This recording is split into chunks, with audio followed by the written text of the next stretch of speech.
It's time to learn geography now. And today we are checking out another North African country, Egypt.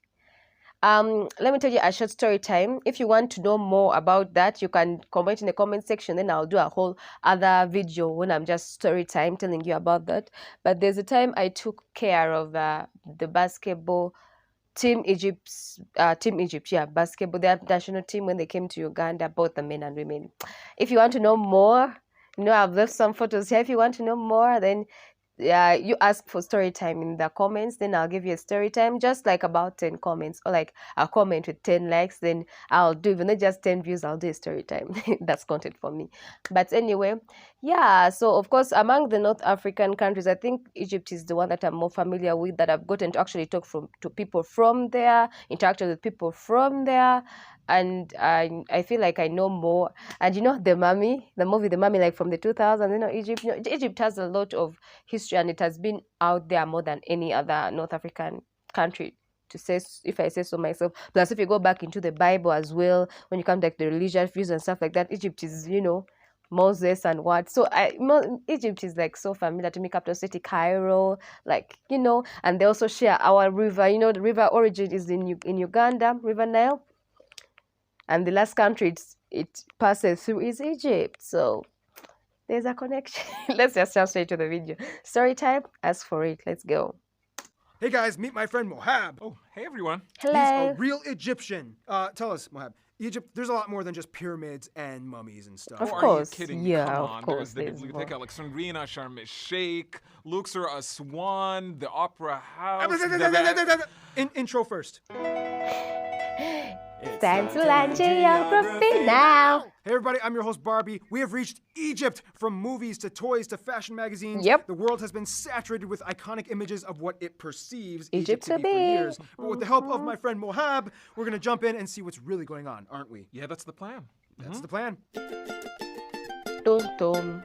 I don't really have to even say that much. Egypt has played such a powerfully historical role on the planet that it's almost difficult to say anything that hasn't been already covered trillions of times before, but I'll try. First of all, Egypt is located in the northeast corner of Africa, connecting to Asia by a land bridge formed by the Sinai Peninsula on both the Red Sea and the Aqaba Gulf, classifying Egypt as a transcontinental country and technically the only Eurafrasian country, yes, that's actually a word, in the world if you really want to get into geopolitical semantics. Also, keep in mind they operate the Suez Canal, which links the Mediterranean to the Indian Ocean via the Red Sea, which is like a big deal in terms of global economics. Egypt borders Libya to the west and Sudan to the south, sharing a tri-point border at the Hassanain Plateau. Egypt is divided into 27 governorates, most of which are cradled around the Nile River Delta, with Cairo being the capital, the largest city in the entire Arab world. All the way in the south, Egypt has a little bit of a land dispute with Sudan over the Halayib Triangle, which covers the Alba National Park as well as the Egyptian-administered town of Halayib. This place is de facto run by Egypt. This, of course, leaves the Bir Tawil trapezoid, which neither side claims or really cares about. So this guy came in, planted a flag, and called it his own kingdom so that his daughter could be officially a princess.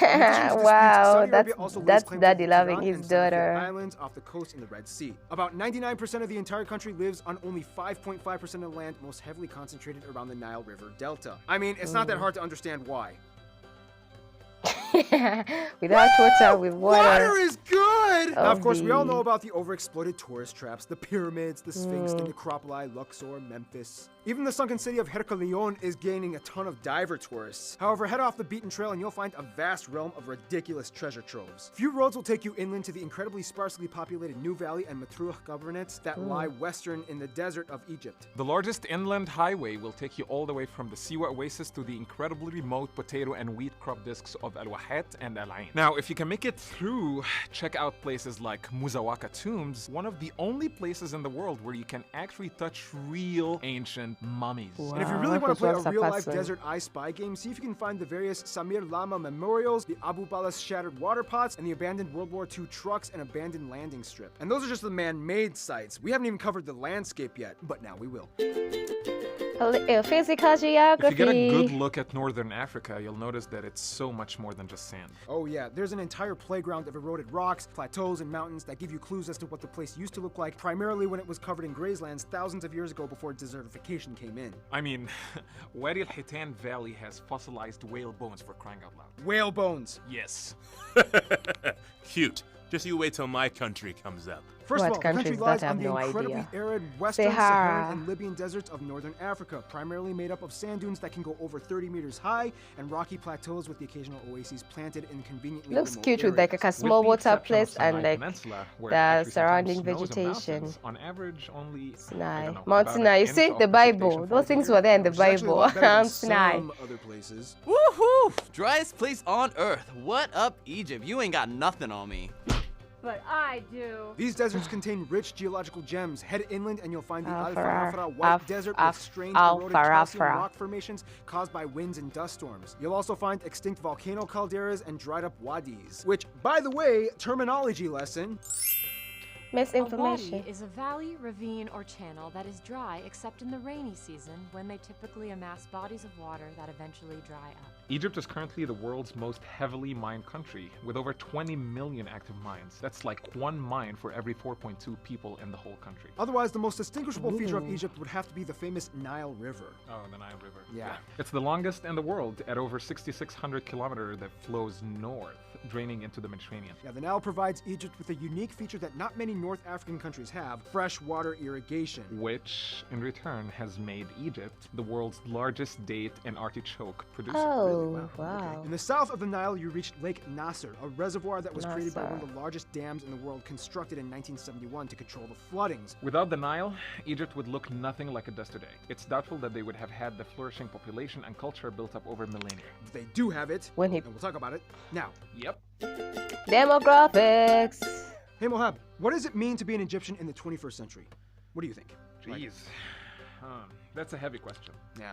I don't even know where to begin. With a population around 90 million, Egypt is the world's largest Arab country and the third largest in Africa after Nigeria and Ethiopia. Of course, Around Nigeria, 91% Ethiopia. the country Oh, identifies Ethiopia. as ethnically Okay. Egyptian, whereas the remaining 9% come from a wide range of nationalities like Turks, Greeks, Bedouins, Berbers, and Nubians. Barbers. In a sense, Egypt is kind of disputably considered the world's oldest nation.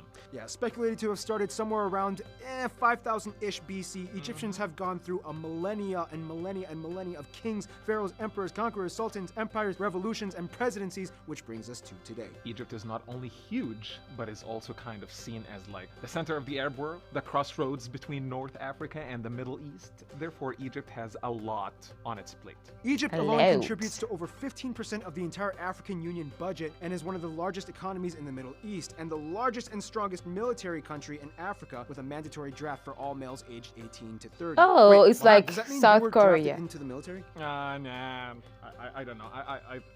I think I was too cute or something. I mean, I was drafted Too and then cute. I was exempt. It's just a long story. We don't have the time for this, Paul. Anyway, moving Long on. story. It's somewhere around 80 to 90%. The majority of Egyptians are Sunni Muslims, with a significant number adhering to the Sufi orders, which is why a lot of Turks feel perfectly comfortable living there. Otherwise, the second largest group are Christians, Ooh. mostly Coptic Orthodox. With an incredibly small amount of Egyptian Jews left, Egypt is also the center of Arab media and cinema, pumping out about 75% of all Arabic films since the early 20th century. Many filmed at Madinat al-Intaj al-A'lami studio in Cairo, which is considered the biggest multimedia studio in Egypt. Oh, so it's like the Arab Hollywood. Oh, yeah. Oh, Arab Oh, Hollywood. yeah. Famous Egyptian actors like Adil Imam, Ahmed Zaki, Academy Award nominated actor in the United States, Omar Sharif, have graced the silver screen, making an internationally recognized name for themselves throughout the Arab world. They're very famous, aren't they? Yep. Everybody For the knows most about them in the Arab world. Other notable icons I would did not probably be know Nobel them. Prize winners Egyptian writer and author Naguib Mahfouz and chemist Ahmed Zuwail, the first Arab scientist to win in a scientific field,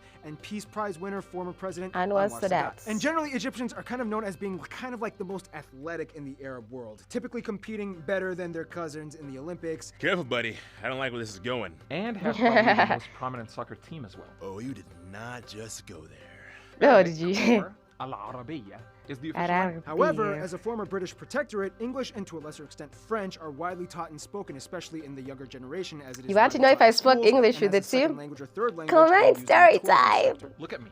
How do you think I learned English? Yeah, exactly. In remote areas, you can find you languages stay in like the Berber, the States. Nubian languages, Domari, Beja, and the Bedouins speak a dialect of Arabic that's unlike any other. And although many claim that Egyptians speak standard Arabic, they have a whole set of distinct slang words that really aren't used anywhere else in the Arab world. Mohab, take it away. انجز عاش قوي زيك ايوه انت أيوة، جامد أيوة، آخر أيوة. حاجة. يا نهار اسود وانت عامل ايه دلوقتي Man, just wow. Egypt does have some of its vices though. Yes, wages are generally lower here than in other countries in the Middle East, and yes, pension systems have suffered greatly due to the cost of living. Government policy also has trouble administering social security, inflation rates have exploded, and unemployment has increased in the past few decades. Primary education is mandatory and free, but typically underfunded and poorly monitored, and sometimes classrooms are overcrowded. Nonetheless, Egypt is a frontrunner in smart women. Today, there are more girls than boys in secondary education, and women make up 31% of government employees. Ooh, and this is the part where we have to talk about the revolution. Mohab, can you summarize this? Because, On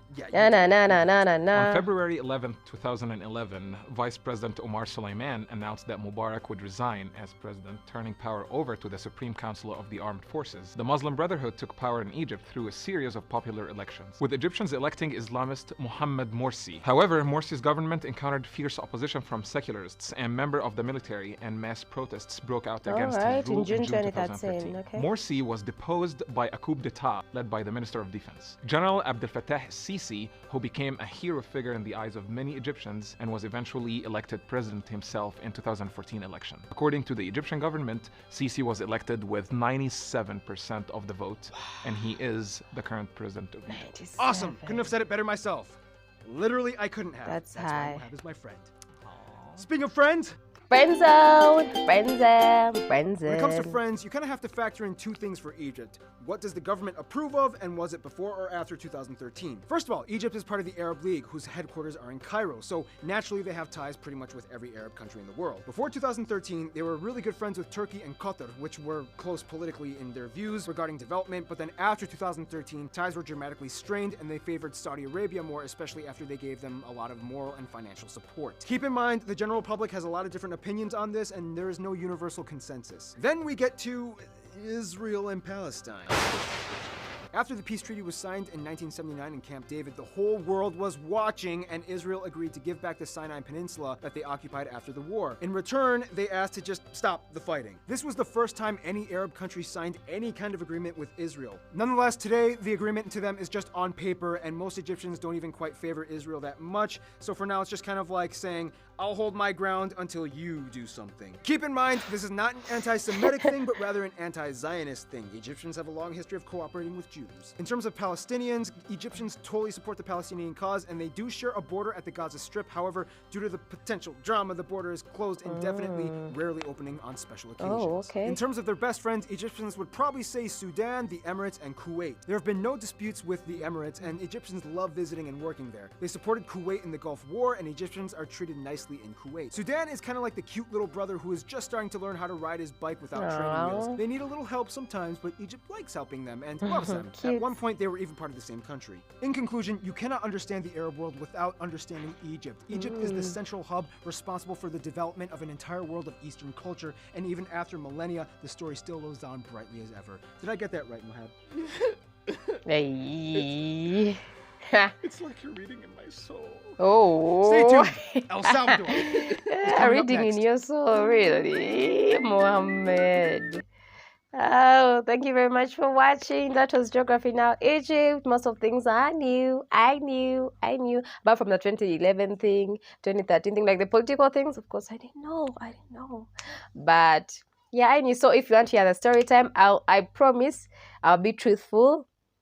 Everything, I won't even sugarcoat anything. I won't kiss ass. I will say how it was. The good will be the good, the bad will be the bad. If you want the story time, comment story time. I did only 10. Either one person gets 10 likes or like I get 10 comments saying story time, then I'll give you that story time. Without that, I'm not spilling the tea, man. I'm not spilling the tea. Anyway, till next time, see you. What else should I check out? What videos about Egypt should I check out next? Also, you can comment that in the comment section. Ciao. Bye.